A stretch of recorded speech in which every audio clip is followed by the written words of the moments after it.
Vamos seguir o barco. Vamos falar então agora com o Fernando Conrado, diretamente do Rio Grande do Sul, nosso gaúcho.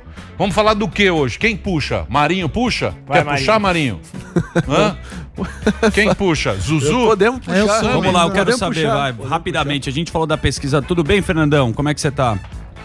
Como é que tá, Zuckerberg? Tudo bem? Tudo na paz. Acompanho suas lives com Thales Gomes, com muita competência. Cara que Muito também obrigado. a gente Thales é gosta. fenomenal. Show, deixa eu te falar. Bolsonaro, Bolsonex. Antes de você falar, deixa eu passar aqui, porque a gente tá no Brasil inteiro.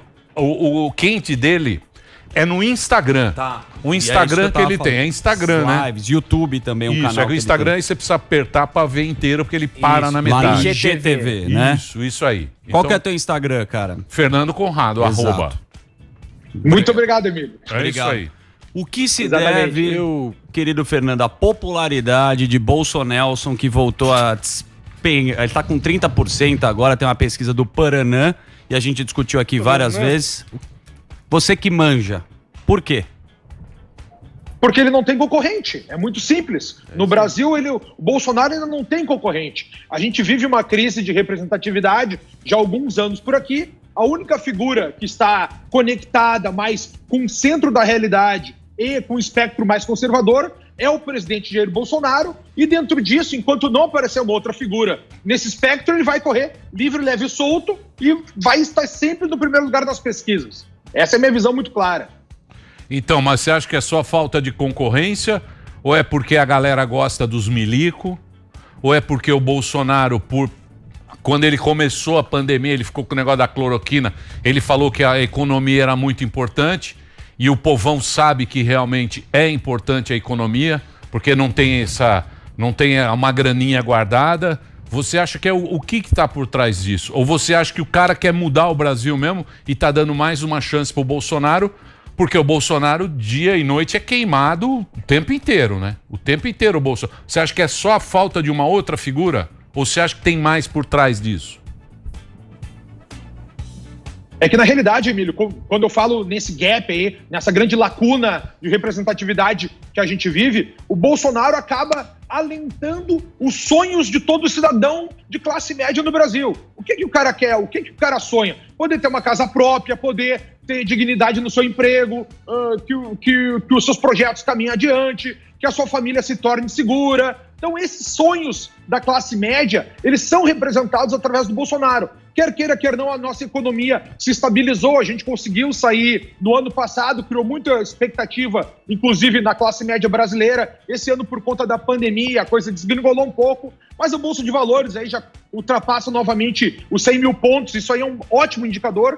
Toda vez que a gente pensar sobre o Brasil, como tu falaste, tá todo mundo falando mal na televisão, na grande mídia, tal, a gente tem que ver o que o mercado está respondendo, né? O mercado no Brasil está subindo, então isso aí indica uma proximidade de tempos melhores e faz com que as pessoas enxerguem o seu sonho sendo realizado. E nesse instante a gente tem que falar que a defesa da economia que o governo vem preparando e um Brasil diferente, né, com muito menos corrupção do que a gente vinha até então, isso aí parece muito mais com um sonho de nação que o cidadão médio tem no Brasil, e a gente sabe que quem decide as eleições no Brasil é o cidadão médio, né, não é as grandes elites, não é o grande empresário. Então, se o cidadão médio sente que ele pode alcançar seus sonhos através desse governo, ele está enxergando fé nisso aí, está vendo uma retidão de caráter no presidente, então, isso que vai acontecer, o presidente vai acabar continuando. Você acha que a canhota não tem mais força? Agora a canhota tá lá, ó, tá lá com o menino lá, com o Boulos. Não, Boulos não, tá com o menino lá, porra. Felipe Melo lá. Felipe Neto. Tá lá meio que tentando entrar na internet. Isso. Tá tentando fazer o que o Bolsonaro fez em 2018, né? Que o Bolsonaro, ele entrou nessa... Pela internet. Quando ninguém sacou esse negócio, ele foi lá, entrou na internet, agora os caras estão... Vai ter disputa quinta-feira, quem faz o melhor show, as disputas das lives. Tá um negócio engraçado, viu, Conrado? Ou você acha que os caras não tem o punch pra chegar lá? Você acha que o povo já decidiu ir por esse caminho? Não, o que o povo faz a gente nunca sabe, né, Emílio? A gente viu que até a própria surpresa do presidente Bolsonaro nas últimas eleições é um resultado do que o povo pode mudar de opinião, mas o que o povo sabe é o que ele não quer. Então, nesse aspecto de via negativa, povo acabou escolhendo o Bolsonaro. Quando tu fala do Felipe Neto, eu fico pensando nessa balbúrdia que é o Brasil. Como é que a gente tem um adolescente de 32 anos aí, youtuber, querendo despontar na política? Então, eu não enxergo nada disso acontecendo de maneira mais feroz, porque o grande público dele são as crianças, né? Não é a população que vota ainda. Talvez no futuro próximo, daqui a uns 10 anos, chegue o seu público atinja aí já a opção de poder votar, mas eu acredito que é só mais uma propaganda aí, como a gente já teve Luciano Huck dizendo que ia concorrer, essas outras pessoas que são do espectro de popularidade das mídias, mas eu não acredito que ele tenha capital político para tocar adiante. Se bem que aqui no Brasil tudo pode acontecer, né? A gente vive nesse país da loucura aqui na casa da mãe Joana. Agora, antes é só que a minha última eu não vou mais encher o saco. Claro. E olhando a pesquisa, o cara que tá no meio, porque até então falou, não, é o cara que vai lá, ficar em cima do muro, ficar lá, pelas bordinhas. Vem aqui, eu vou resolver o problema para vocês, tal. O cara que tá em cima do muro não tá pegando, né? Tipo Luciano Huck, tipo os caras que estão meio um pé em cada... Contido. Isso, um pé em cada canoa. Quem fica no meio da estrada é atropelado. Você acha que isso aí não vai pegar em 2022, já que nós somos Nostradamus aqui? Inclusive já não pegou nas eleições de 2018, né? Todos os partidos que ficaram em cima do muro, tentaram atacar o PT e tentaram atacar o Bolsonaro, acabaram tendo desempenhos pífios nas eleições. A gente viu aí grandes nomes da política como o Alckmin, como o Henrique Meirelles, não fazendo nem 5% dos votos, com partidos homéricos como o PSDB e o PMDB. O brasileiro já está entendendo mais de política. Olha, um grande exemplo que eu trago aqui é o próprio programa Pânico, que é o benchmark de discussão política no Brasil. Todo mundo assiste para ver posições antagônicas e discussões claras numa linguagem cotidiana. Então, o brasileiro está cada vez mais interessado por política e nisso aí, pessoas que ficam em cima do muro não cheiram bem para ninguém, nem para um lado, nem para o outro e certamente vão morrer no ostracismo. Tá vendo, Zuckerman? Vai lá, Marinho. Manda lá, Marinho. Vou ao Alba antes aqui. Albeta. Salve aqui, Conrado. Felipe Moura Brasil aqui Felipão, do Antagonista. Como é que está? Tá lá no Antagonista? Tô no Antagonista, fazendo um excelente trabalho de contraponto. Queria fazer uma pergunta aqui pro Conrado. Estimado Conrado, queria fazer uma pergunta sobre a questão do STF. O STF realmente venceu o Executivo? Por que o Executivo não faz absolutamente nada contra o STF? Tá de mãos atadas. Por que você acha que isso acontece? Exatamente pelo Executivo não ter uma arma contra o STF, né? O que nós temos dentro do nosso sistema jurídico, existem as armas dos poderes. Se sabe que a gente trabalha num sistema de freios e contrapesos. E para isso acontecer, freios e contrapesos, existem as armas de cada poder. O próprio STF pode fazer uma denunciação contra o Poder Executivo, o próprio Poder Legislativo, o Congresso, pode fazer o processo de impeachment contra o Presidente da República, mas o Presidente da República não tem uma arma legítima para atacar os seus inimigos. Essa arma aí, que consta na nossa Constituição, é o artigo 142, que seria o pedido aí de execução das Forças Armadas. Que eu não sou nada a favor disso aí, acho que a gente não tem uma crise do estamento legal e dos poderes, ou uma crise republicana tão grande a esse ponto, mas essa seria a arma do presidente contra os outros poderes, se existisse aí uma crise institucional.